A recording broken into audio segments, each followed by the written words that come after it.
Ahora, hace un momento hablábamos acerca de lo que vendría a ser algo así como un enlace simbólico.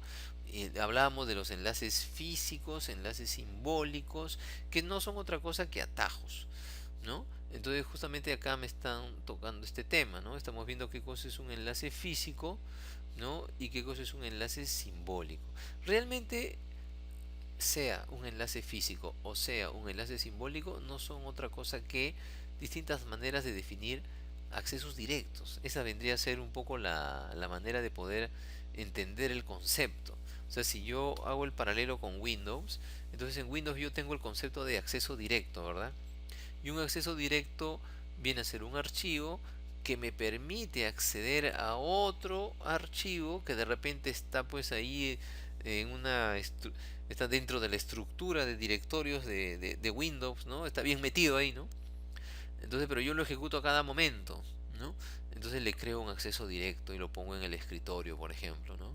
¿En Linux puedo hacer algo parecido? Sí, ¿no? De repente yo voy a necesitar ejecutar un archivo, necesito ingresar a un determinado directorio, ¿no? Y está dentro de toda una estructura complicada, entonces le creo un enlace físico o le creo un enlace simbólico, ¿no?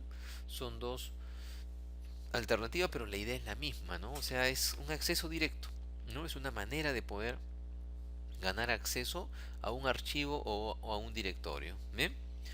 Bien, entonces eso por acá. En nuestros laboratorios justamente vamos a tener ahí forma de poder practicar justamente la asignación de estos enlaces físicos, ¿no? Estos enlaces simbólicos también, ¿ya? Acá está justamente esta parte, ¿no? En este laboratorio, navegando por el sistema de ficheros de Linux, ¿no? Y haciendo algunos seteos de permisos, me dicen, ¿ya? Bien, ahí vamos a tener oportunidad de poder practicar eso. Bien, luego ingresemos a ver a la última parte de nuestra sesión de hoy, que es la que tiene que ver con los hosts de Linux, ¿no? Claro, yo les comentaba de que principalmente nosotros desde el punto de vista de Linux como servidor, se trabaja en consola texto, ¿no? O sea, trabajamos con línea de comando. Pero ¿y qué pasa si yo deseo pues trabajar mi Linux en un entorno basado en ventanas, ¿no? Algo así como un Windows. Entonces existe esa posibilidad, ¿verdad? ¿No? De repente no muchos utilizan el Linux como escritorio, como desktop, pero si uno desea lo puede hacer, ¿no? Sin ningún problema, ¿no? Puede trabajar también su Linux como su computadora de trabajo normal, ¿no? Ejecutando sus aplicaciones, ¿no? Tipo Office, entre comillas, que existen herramientas para eso, ¿no? Entonces podemos utilizar Linux también como una plataforma de trabajo. Y para eso tendré una estructura de ventanas, ¿no? Debo tener entonces una estructura de ventanas, ¿no? Y eso es lo que nos me están mostrando acá, ¿no? Entonces, hace muchos años, ¿no? En el MIT se desarrolló este sistema X Window System, ¿no? El X Window System no es otra cosa que un framework, ¿no? Que permite que se pueda sobre este framework, ¿no? Luego implementar un sistema gestor de escritorio, ¿no? Escritorios que podría ser Genome, escritorios que podrían ser KDE, ¿no? Entonces, pero estos escritorios se configuran sobre el servidor X, ¿no? Sobre este X Window System, ¿no? Entonces el X Window System es el que proporciona, podríamos decir, la plataforma gráfica sobre la cual luego nosotros instalamos nuestro escritorio gráfico. ¿Se dan cuenta? Bueno, ahora ese nosotros instalamos también es algo figurativo, nada más porque realmente dependiendo de la distribución Linux que nosotros utilicemos, ¿no? Estas distribuciones se van a utilizar tal o cual escritorio, ¿no? En algunos casos se opta por Genome, ¿no? Por el Nomo, ¿verdad? En otros casos por KDE. ¿Eh? Es bastante utilizado, por ejemplo, Ubuntu ahora está viniendo con Genome como escritorio, ¿no? Entonces, por ejemplo, Ubuntu tiene una preferencia, ¿no? Por trabajar con el escritorio Genome. ¿Eh?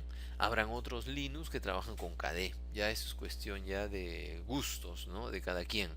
Pero no hay que olvidarse. Genome y KDE son gestores de ventanas, ¿no? Son administradores de ventanas que trabajan sobre el framework que me proporciona el servidor X, ¿ya? Entonces eso es lo importante. Bien.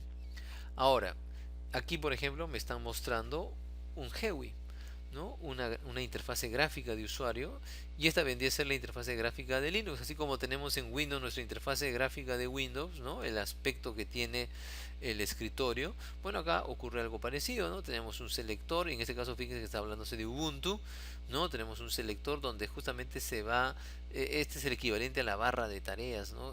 Barra de aplicaciones que digan en Windows, ¿no? Acá tengo yo los distintos programas, aplicaciones que yo voy a necesitar, ¿no? Con las cuales vamos a trabajar. Bien, entonces ese vendría a ser un poco el paralelo, ¿no? Acá por ejemplo en nuestra distribución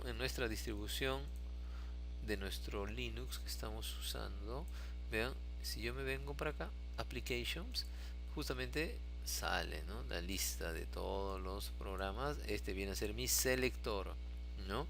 A través del selector accedo a las distintas aplicaciones, programas que están disponibles, ¿no? En mi Linux. Bien, entonces tengo eso, ¿no?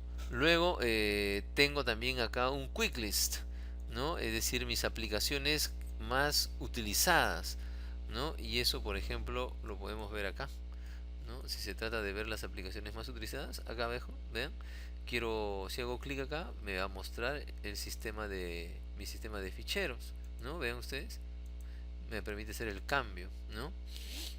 Luego acá tengo mi emulador de terminal, ¿no? Mi shell, ¿verdad? Ahí está, ¿no? Le hago clic y de frente. Acá tengo acá como algo así, un gabinete, le hago clic al gabinete y ¿qué apareció? Es mi administrador de archivos, es algo así como mi Windows Explorer también, ¿verdad? Ingreso, acá estoy en la carpeta Personal Analyst, ¿no? Puedo entrar a trabajo, que fue la carpeta que creamos, ¿se acuerdan?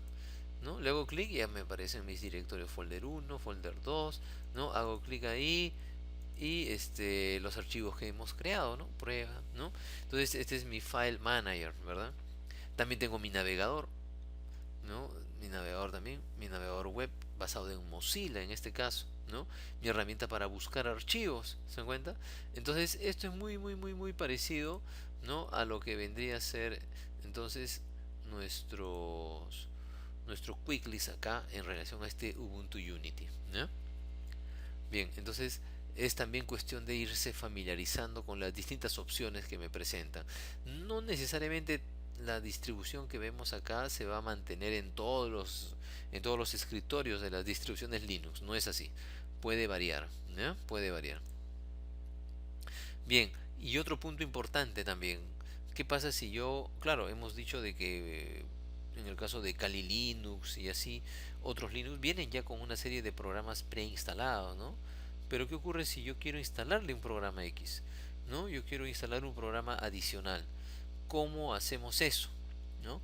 Entonces ahí entraríamos a lo que es justamente el proceso de instalación y ejecución de aplicaciones, ¿no? Esto también se ha facilitado tremendamente. Yo puedo instalar, ¿no? Aplicaciones en modo consola, o también puedo hacerlo en entorno gráfico como acá, con la opción esta de Software Update, ¿ya? Es factible. Esto si yo estoy trabajando Linux como un escritorio. Pero ¿y qué pasa si yo voy a trabajar Linux como servidor? Entonces eso lo tengo que hacer vía comando de consola. No hay otra alternativa, ¿ya? Y si yo voy a trabajar mi Linux como server, ¿no? Entonces vean ustedes acá que dice los administradores de paquetes populares, ¿cuáles son? Uno es el apt, principalmente utilizado por Debian, y el yum, que es utilizado por Red Hat, que es el formato RPM, ¿no? Entonces ahí por ejemplo vemos una pequeña diferencia entre esos dos tipos de Linux, ¿no? O sea, hay una manera de instalar en Debian, otra forma de instalar, ¿no? En Red Hat, ¿no? Hay cambios ahí, ¿bien? Ahora, hace un momento comentábamos que dentro de las recomendaciones de seguridad, ¿no? Estaba el tema de la actualización del sistema. Hay que tener el sistema actualizado, ¿verdad? ¿Cómo hago una actualización del sistema? con el comando apt-get update. Por supuesto que como se trata de una actualización, ¿no? Esto requiere que solamente pueda ejecutar la aplicación el superusuario. Y para eso tengo, por lo tanto, que en Ubuntu mucho utilizar el comando sudo, ¿no? ¿No? Es como que yo voy a realizar tareas. El do es como que voy a realizar tareas como superusuario, ¿no? Entonces cuando uno pone el sudo y a continuación pone el comando de instalación, en este caso el apt-get, que ese es el comando de instalación de aplicaciones, y luego le digo, en este caso no una aplicación en particular, sino le digo hazme un update. Es decir, cuando uno ingresa el comando sudo apt-get update, entonces se hace una búsqueda de todas las versiones de los programas que tenemos instalado en nuestro Linux y lo comienzan a comparar, ¿no? Con el repositorio oficial actual, ¿no? De, en este caso, Ubuntu. Y comienzan a instalarse todas las aplicaciones últimas, ¿ya? Eso es lo que se busca con el update. Con el upgrade lo que uno hace más bien es actualizar el sistema. Con un sudo apt-get upgrade yo podría cambiar mi Linux de un Ubuntu 18 a un Ubuntu 19, por ejemplo. Entonces un upgrade, ¿se acuerdan? Una actualización ya de la versión de mi sistema Linux. ¿Bien? Entonces, update no me migra la versión, me actualiza hacia dentro de esa versión en la que yo me encuentro, me actualiza a los archivos últimos, ¿no? En última versión disponibles. Y de acuerdo a eso, los descarga y los instala. Dentro de mi versión, digamos Ubuntu 18, estoy con todos los programas actualizados hasta la última versión que se ha desarrollado para esa versión de Linux. ¿Bien? Y con el upgrade, más bien yo estaría abriendo la posibilidad de actualizar la versión, ¿no? Cambiar de una versión 18 a una 19 y así sucesivamente. ¿Bien?